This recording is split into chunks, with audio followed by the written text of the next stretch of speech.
ഞങ്ങൾ 2 ദിവസമായിട്ട് കടക്കരയിലായിരുന്നു കേട്ടോ. കടക്കരയിലെ വീഡിയോ ഒക്കെ നമുക്ക് പുറകെ ഇടാട്ടാ. അപ്പോൾ ദേ നമ്മൾ കടക്കരയിൽ നിന്ന് വന്നതിന് ശേഷം ചേട്ടൻ പോണേക്ക് മുമ്പ് കുറച്ച് സാധനങ്ങളൊക്കെ മേടിച്ച് തന്ന് സെറ്റ് ചെയ്തിട്ടൊക്കെയാണ് പോയേക്കണത്. അപ്പോൾ ഞങ്ങൾ മേടിച്ച് തന്ന സാധനങ്ങളൊക്കെ തന്നെ 2-3 ദിവസത്തേക്ക് മേടിച്ചതൊക്കെ ഇപ്പം തന്നെ ഞങ്ങൾ പയ്യെ പയ്യെ തിന്ന് തുടങ്ങിയിട്ടുണ്ട് കേട്ടോ. അങ്ങനെ ഞങ്ങൾ രണ്ടുപേരും കൂടി ഷെയർ ചെയ്ത് കഴിക്കുന്നതാണ് ഇപ്പോൾ കണ്ടത്. പിന്നെ ദേ മേടിച്ച സാധനങ്ങളൊക്കെ ഞാനിങ്ങനെ മാറ്റി മാറ്റി വെക്കാൻ തുടങ്ങിയപ്പോഴേക്കും സുധു എന്നോട് പറഞ്ഞ് അമ്മ പോയിക്കോ, അമ്മ പോയിട്ട് ചോറ് കറി കാര്യങ്ങളെല്ലാം സെറ്റാക്കിക്കോ, ഞാൻ അപ്പോഴേക്കും അടുക്കളയൊക്കെ ക്ലീനാക്കി സെറ്റാക്കിക്കോളാം എന്നൊക്കെ പറഞ്ഞിട്ട് അടുക്കളയിൽ നമ്മൾ 2 ദിവസം ഇല്ലെങ്കിൽ നമ്മൾ പിന്നെ എടുക്കുന്ന പാത്രങ്ങളൊക്കെ ഒന്ന് കഴുകി എടുക്കണമല്ലോ. അപ്പോൾ അതേ അതിന് വേണ്ടിയിട്ട് സുതപ്പം കഴുകിയൊക്കെ എടുക്കണേ കേട്ടോ.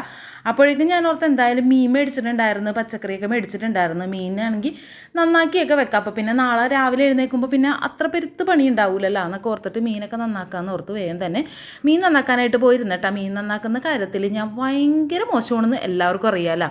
മീനെ ഞാൻ ഇന്നിപ്പോൾ കൊന്ന മീനെ ഞാൻ വീണ്ടും കൊല്ലുമെന്ന് പറയുന്ന പോലെ ശരിയാക്കി ഞാൻ അങ്ങോട്ട് എടുത്തിട്ടുണ്ട്. അപ്പോഴേക്കും ദേ സൈഡിൽ പുള്ളി ഭയങ്കര തകൃതിയായിട്ടുള്ള പണികളൊക്കെ ചെയ്യുന്നുണ്ട് കേട്ടോ. നമ്മളെന്തെങ്കിലും പണി ചെയ്യണ സമയത്ത് നമ്മളെ സഹായിക്കാൻ നമ്മുടെ പിള്ളേർ വരുമ്പോൾ നമുക്കൊരു പ്രത്യേക സന്തോഷമുള്ള. സുതപ്പനാണെങ്കിൽ ആ സന്തോഷം എനിക്ക് ഇടയ്ക്കിടയ്ക്ക് തരാറുണ്ട് കേട്ടോ. കാരണം ഞങ്ങൾ രണ്ടുപേരും മാത്രം ഉള്ളതുകൊണ്ട് തന്നെ ഞങ്ങൾ എല്ലാ പണികളും ഷെയർ ചെയ്താണ് ചെയ്യാറ്.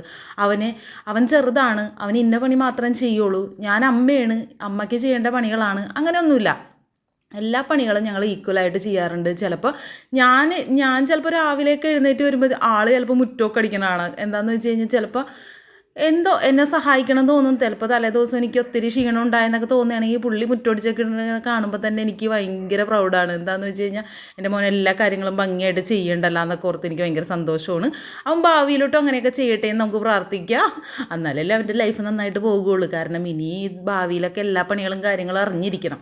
അപ്പോൾ ദേ അങ്ങനെ അടുക്കളയൊക്കെ ഞാൻ സെറ്റ് ചെയ്യണ പോലെ തന്നെ സെറ്റാക്കിയൊക്കെ ഇട്ടിട്ടുണ്ട്. അങ്ങനെ ദേ അടുത്ത പണി പുള്ളി ചെയ്യാൻ പോയത് ഞാനെപ്പോഴും കുളിക്കാൻ പോയി വന്നപ്പോഴേക്കും തുണികളൊക്കെ 2 ദിവസത്തെ അമ്മ കൊണ്ടുവന്ന് സെറ്റിയിൽ വെച്ചിട്ടുണ്ടായിരുന്നു. അപ്പോൾ അതൊക്കെ മടക്കി പെറുക്കി അതിൻ്റെ അതാത് സ്ഥാനത്തൊക്കെ വെച്ച് അപ്പോഴേക്കും എന്നെ ഏൽപ്പിച്ച ജോലിയൊക്കെ ഞാൻ ഭംഗിയായിട്ട് ചെയ്തിട്ടുണ്ട്. നല്ല മീൻകറി കൊടമ്പുളി ഇട്ട് നല്ല പിലോപ്പി കറിയും അത് വറുത്തതും ചോറും ഒക്കെ ആയി സെറ്റ് ചെയ്തിട്ടുണ്ട്. അപ്പോൾ ആൾ തന്നെ വീഡിയോ ഒക്കെ എടുക്കുന്നുണ്ട് കേട്ടോ. ആൾ ഷർട്ട് ഇടാത്തത് കൊണ്ടാണ് ആളെ കാണിക്കാത്തത്. അപ്പോൾ ടാറ്റ ബൈ ബൈ, നമുക്കിൻ്റെ അടുത്ത വീഡിയോ കാണാം കേട്ടോ.